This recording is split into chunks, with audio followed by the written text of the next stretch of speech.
Halo teman-teman, balik lagi bersama saya Halim Budi Prawira dari kelas TI 19C1. Kali ini saya akan membahas tentang OSI layar. Selamat menyaksikan. Yang pertama ada pendahuluan. Jaringan komputer dari tahun ke tahun mengalami banyak sekali perkembangan, sehingga setiap pengguna atau user di seluruh penjuru dunia dapat melakukan komunikasi dengan cepat dan optimal. Untuk saat ini telah ada standarisasi khususnya untuk pengguna jaringan komputer sebagai alat komunikasi melalui OSI layar. Yang kedua, ada pengertian OSI layar. OSI layar adalah model referensi yang diciptakan dari sebuah kerangka yang bersifat konseptual. Namun, saat telah berkembang menjadi sebuah standarisasi khusus berkaitan dengan koneksi komputer. Yang ketiga, ada model OSI layar. Model OSI layar terdiri dari 7, yang dimana setiap lapisannya mempunyai tugas dan fungsi masing-masing sesuai dengan penggunaan yang terkait dan kebutuhan koneksi antara komputer. Yang pertama ada aplikasi layar atau lapisan ketujuh. Aplikasi layar adalah lapisan yang menjadi pusat atau center terjadinya suatu interaksi antara pengguna dengan aplikasi yang bekerja dengan fungsional sebuah jaringan. Yang kedua ada presentasi layar, lapisan ke-6, di mana mempunyai fungsi untuk menetralisasikan format data yang akan ditransmisikan oleh aplikasi menuju jaringan. Yang ketiga, sequential layer merupakan lapisan yang berfungsi untuk mengidentifikasikan bagaimana sebuah koneksi dapat dibuat, dikelola, dan dikembangkan. Contohnya, protokol yang berada pada sequential layer adalah NFS, SMB, RTP, dan lain-lain. Yang keempat, transport layer, lapisan keempat. Transport layer mempunyai fungsi untuk memecah data menjadi paket-paket data serta memberikan nomor urut untuk setiap paketnya. Yang kelima, network layer, lapisan ketiga.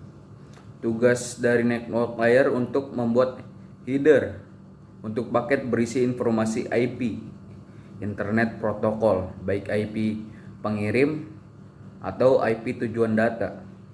Yang keenam, ada data link layer, lapisan kedua. Pada data link layer memiliki tugas untuk menentukan setiap bit data dikelompokkan menjadi format yang disebut dengan frame. Yang ketujuh ada physical layer, lapisan pertama.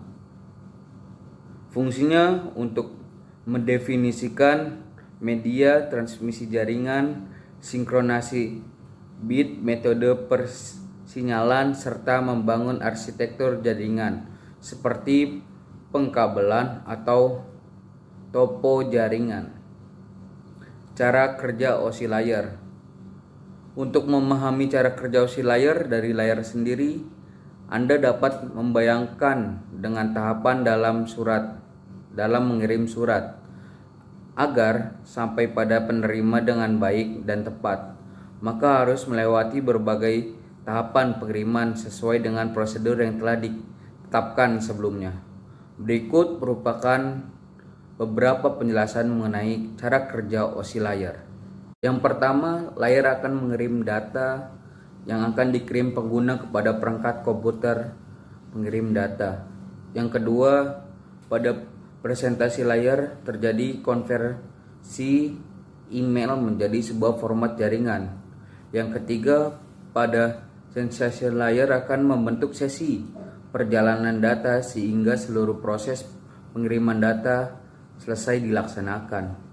Yang keempat, di dalam transport layer, pengirim melakukan pemecahan data. Kemudian data tersebut dikumpulkan pada transport layer penerima. Yang kelima, layer membuat sebuah alamat sehingga dapat menuntut dan mengarahkan hingga data sampai pada tujuan yang benar. Yang keenam, pada data link layer akan dilakukan pembentukan data menjadi bentuk frame serta alamat fisik.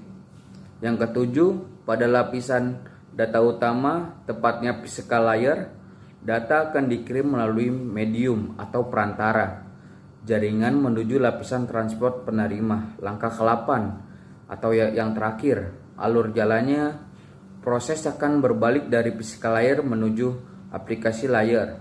Nanti akan mengarah pada jaringan komputer penerima. Nah, kesimpulannya, OSI layer adalah model referensi yang dikembangkan untuk menciptakan sebuah kerangka yang bersifat konseptual. OSI layer juga memiliki 7 model layer yang terdiri atas application, presentation, session, transport, network, data link, dan physical layer. Untuk setiap level mempunyai peran dan fungsi masing-masing dengan cara kerja pengiriman dari setiap model dilakukan secara berurutan. Oke, sekian penjelasan dari saya. Mohon maaf jika ada salah kata dalam penyampaian. Terima kasih atas waktunya. See you next time.